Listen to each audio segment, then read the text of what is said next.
school decided that there needs to be an e-learning component and a few other political decisions, because in this way they can claim that the students are B2 level, and e-learning can be done in so many different ways. So very, very sad, and again, so much emotional response and again, frustration. I'm using the same pictures. I didn't have time to research some more frustrated people at the computer. This is what I Googled, right? Frustrated people at the computer, anger at the laptop, and this is how you... And I get emails from my students saying, teacher, this doesn't say, here is a problem, there is a problem. So we waste time. Instead of talking teaching and content, we talk machines. Can we change that? I want to say, for me, the vital thing is the methodology, what you do with the new tools, and not just that you use the tools. A few days ago, I visited a lesson, observed a lesson of one of the teachers I was supposed to observe in school. It was his time to be observed. And he's very much into IT. And I watched the first 45 minutes of the lesson. What did I see? I saw him for half an hour checking 2 grammar exercises on conditionals, going like, correct answer, and what would be the, what is the rule, and which conditional have you applied, and why, and asking them endless questions about grammar. So 2 exercises, 30 minutes, and then he started introducing the topic, and he said, oh, now, in the old days, people used to have books, and now we have got these, and waves his iPad and says, now we read like this. We don't read books anymore, because of course he's very proud of this. And the student said, no, we read books. And who can afford an iPad if you're a student? And in that particular private university, the kids very often are paying for themselves, they're working hard. So to earn enough to pay the tuition fee, or at least chip in and help the parents out. So that was very, very worrying, because there was grammar translation method, and then there was some ego thing.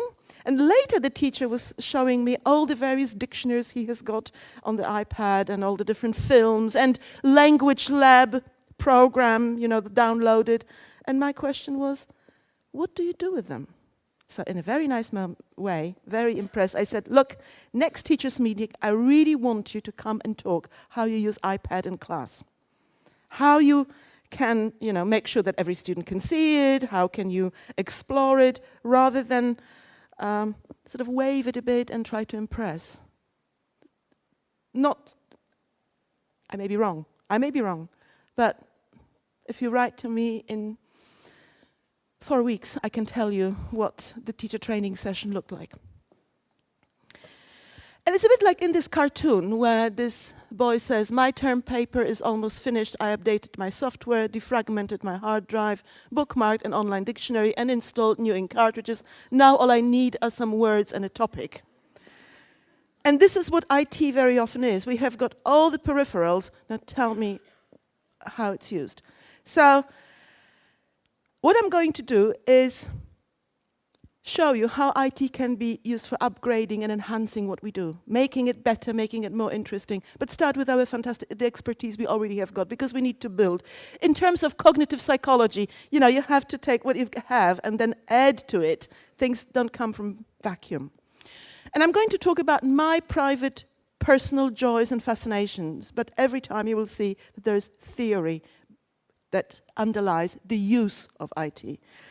So for me, IT is to aid and inspire, not to bully and harass, or milk the customer.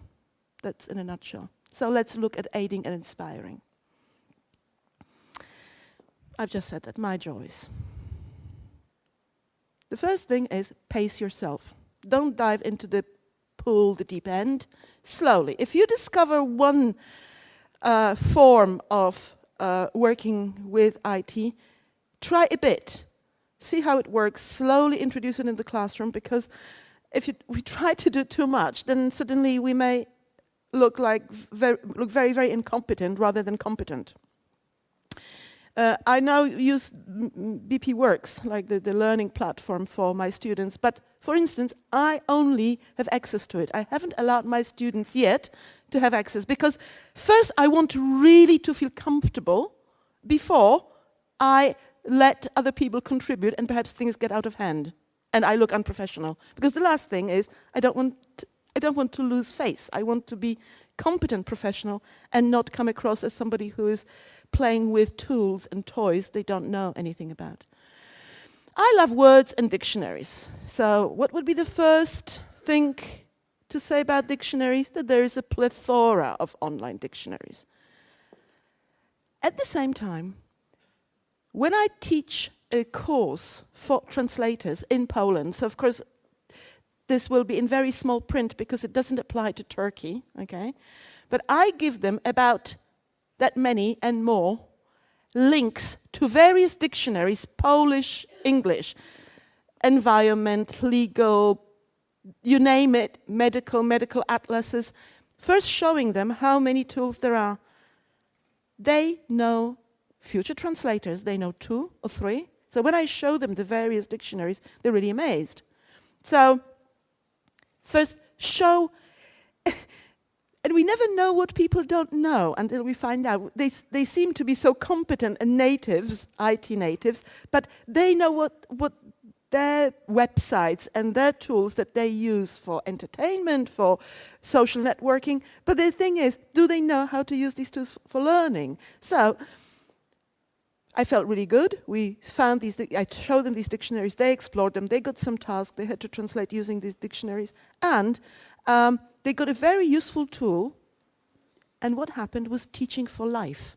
Once we teach them that there are dictionaries on the internet, they will know for their whole lives that if you have a problem, you research, and new dictionaries will be appearing and new formats, but they will know to consult a professional dictionary, not just Google Translate.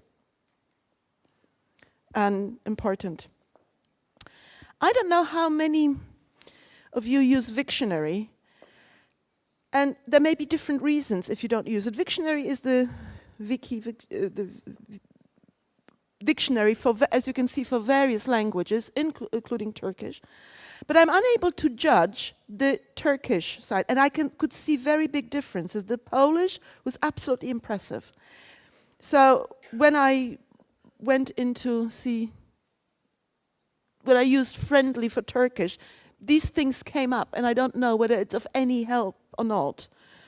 The Polish had lots of idioms around Friendly and explanations of the words, so you would have to see whether it's of any use or not as a dictionary.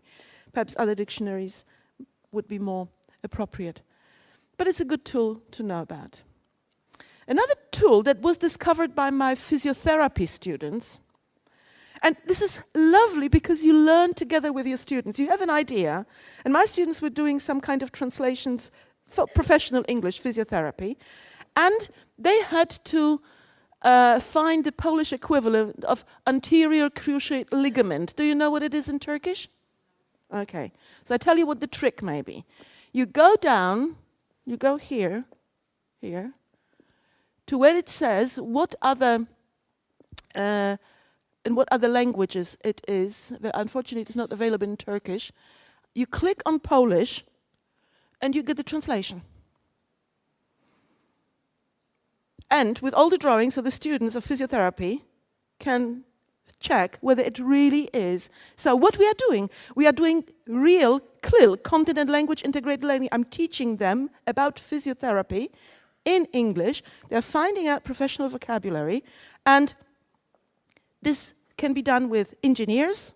This can be done with perhaps pictures for lawyers wouldn't work, but there is a number of areas which I'm sure would be this kind of tool would be very useful. So my students discovered it. They said, you know, we were looking at the medical dictionaries you gave us were too general medical, not enough physiotherapy, not every single tendon and joint was listed, but they found a solution, and now we often use it. Another dictionary that I really like, by the way, this is an advert for sushi in Polish, right? You can see it was screen capture in Poland. How you say. It's an online dictionary for pronunciation. And it also has a little component for translation. So it will tell you the pronunciation plus very short translation of the word. And my students are under obligation whenever they come across new words, they have to look up this pronunciation. And I no longer bother with phonemic script.